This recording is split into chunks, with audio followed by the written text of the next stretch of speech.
The moment we never thought we'd see has happened. John Cena, the ultimate good guy, the man who built his legacy on hustle, loyalty, and respect, has finally turned his back on everything he stood for after 2 decades. What happens now? Who faces the darkest version of WWE's fallen superhero? Today I'm breaking down every possible feud for heel John Cena, analyzing not just the dream matches, but the psychological warfare each opponent brings to the man who once claimed you can't see him, but now you can't recognize him. John Cena. Ruthless aggression.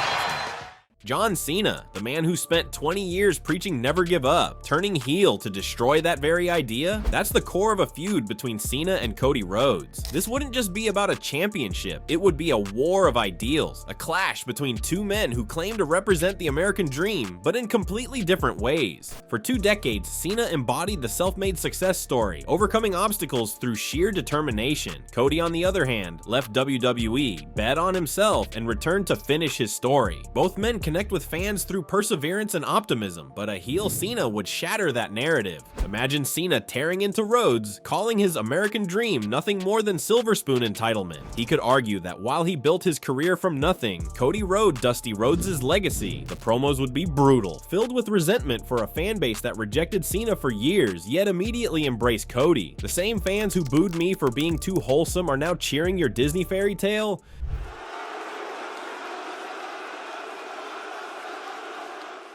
Cena might sneer, dripping with contempt. In the ring, we'd see a manipulative, ruthless Cena targeting Cody's surgically repaired pec and mocking Dusty's legacy, maybe even wearing polka dots. At WrestleMania, Cena wouldn't just want to win, he'd want to break Cody completely, proving that hard work is a lie. This could lead to a long-term rivalry, with Cena stealing the title, forcing Cody to fight through hell, steel cages, hell in a cell, to reclaim not just gold, but hope itself. It wouldn't just be about wrestling, it would be about whether optimism still has a place in WWE, with Cena fighting to prove that the American dream is dead.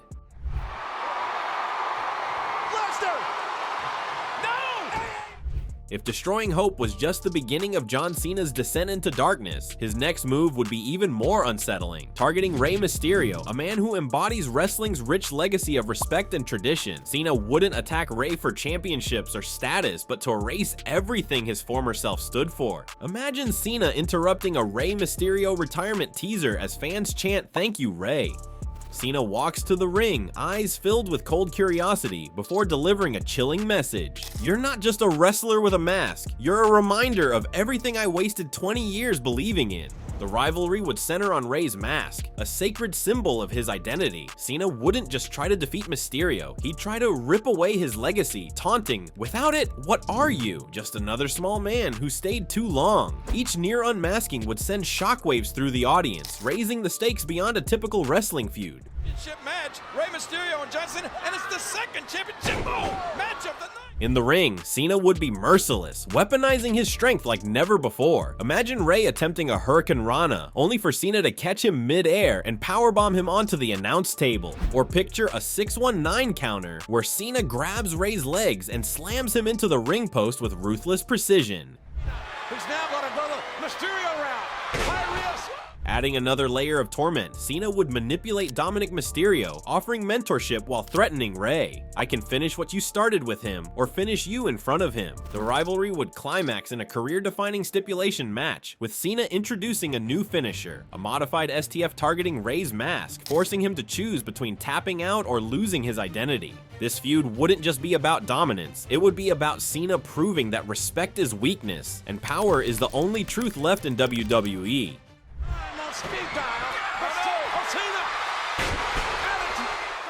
With Cena's war on respect leaving Rey Mysterio broken, a new challenger emerges, one who embodies everything Cena has abandoned. Roman Reigns, WWE's tribal chief, has built his empire on family loyalty, the very principle Cena now treats as disposable. From the second rope, Reigns up high, Cena, 880!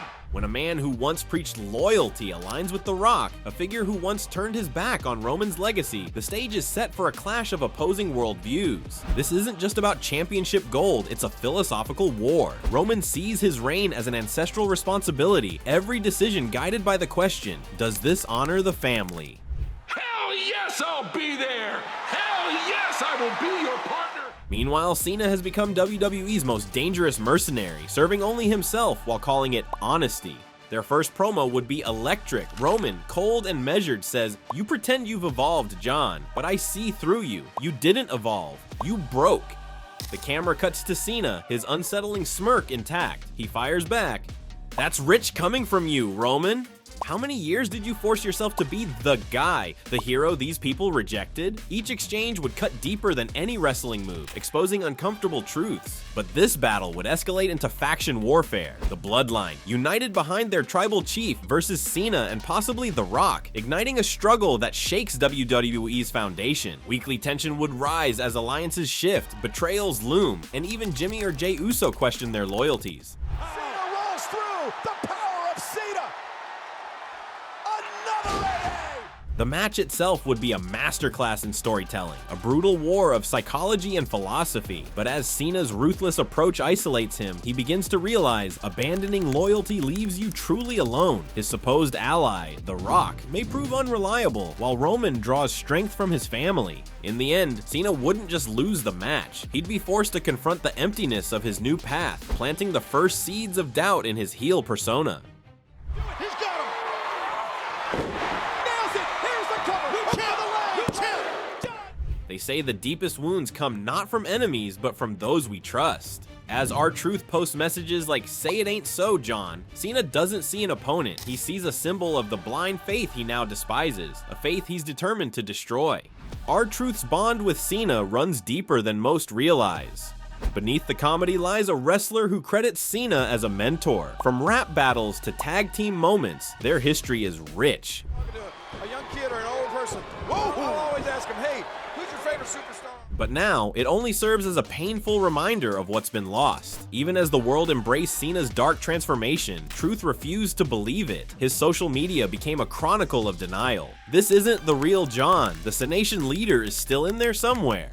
The breaking point wouldn't come in a match, but backstage, where Truth, ever the optimist, confronts Cena. Instead of violence, Cena dismantles him with words. "You're everything I hate," a talented wrestler who became a joke. No.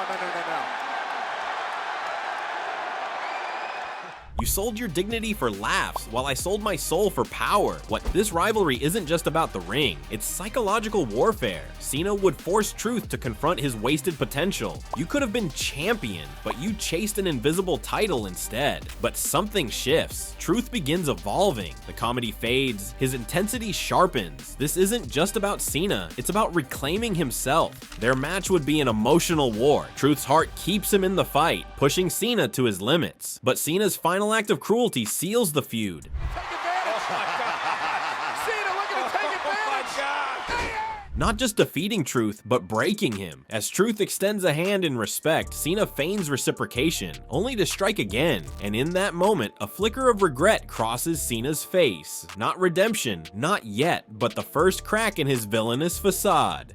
How do you let that kid get involved in this matchup? He ruined R-Truth's moment.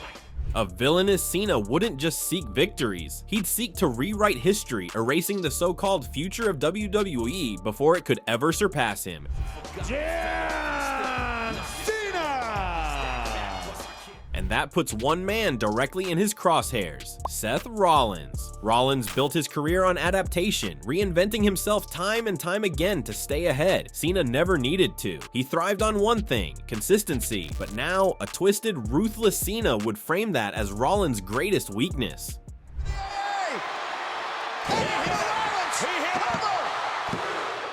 "You've spent your whole career running from who you really are," Cena might snarl. Shield loyalist, corporate sellout, Monday Night Messiah, whatever the hell this is now, every year you hit reset because you know the real you isn't good enough.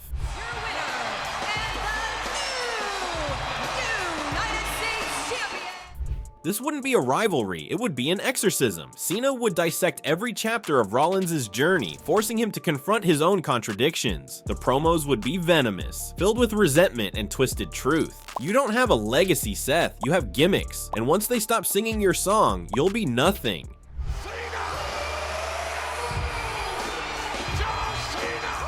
In the ring, Cena would be more methodical than ever, targeting Rollins' surgically repaired knee, mocking his elaborate entrances, even stealing his signature moves just to prove a point. Their clash at WrestleMania wouldn't just be about victory, it would be about survival. Could Rollins finally cement his legacy by slaying WWE's greatest final boss? Or would Cena prove, once and for all, that the future of WWE still belongs to him? Oh, John Cena shucking him a shot at that. Look at that thing. John Cena, the once unstoppable force of WWE, now fueled by bitterness, standing across from the ultimate underdog Sami Zayn. This wouldn't just be a match, it would be a battle between cynicism and hope, between a man who once carried the torch and another who refuses to let it die. Zayn misses wildly, Cena with a shoulder tackle, down goes Zayn, and another... For years, Zayn fought tooth and nail to earn his place, never the chosen one, but always the one who earned it. Cena, on the other hand, was once the beacon of hard work and perseverance. And the new WWE champion. But a heel, Cena would see Zayn's journey as nothing more than naive delusion. Imagine Cena, cold and ruthless, tearing into Zayn's underdog narrative. You spent years clawing your way up the ladder, just to be the guy who comes close, but never wins. Meanwhile, I was the ladder. I built the system you're still trying to conquer.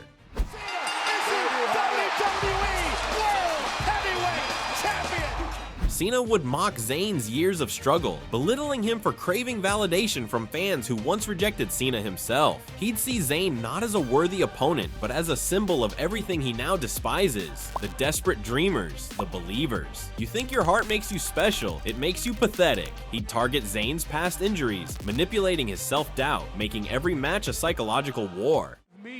And then, of all things, you want to bring back John Cena? At WrestleMania, Cena's mission wouldn't just be to beat Zayn, it would be to break him. Cena, Oh, there's the stunner. a springboard stunner. The We've seen it before. Stunner by That's Cena. To prove that heart and passion don't matter in a world ruled by power, but Zayn's defiance would ignite something WWE hasn't seen in years. True unfiltered emotion, and for the first time in his career, Cena might realize that no matter how ruthless he becomes, he can't kill the fire that he himself once lit. Give it all to hold Sami Zayn.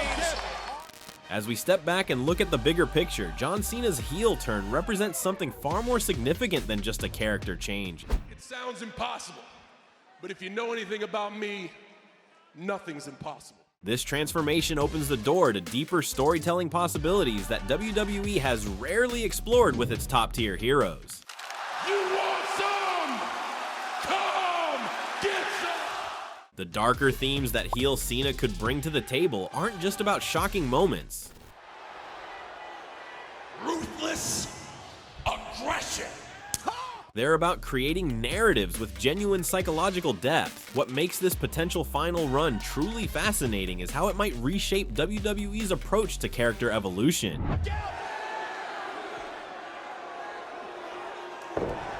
When even the company's moral center can fall, no character is safe from transformation. The ripple effects could extend far beyond Cena himself, potentially inspiring a new generation of superstars to explore more complex character arcs. This isn't just Cena's last chapter, it might be the opening of an entirely new book for WWE storytelling, where heroes and villains exist in shades of gray rather than black and white, and where even the most beloved icons can reveal hidden depths of darkness.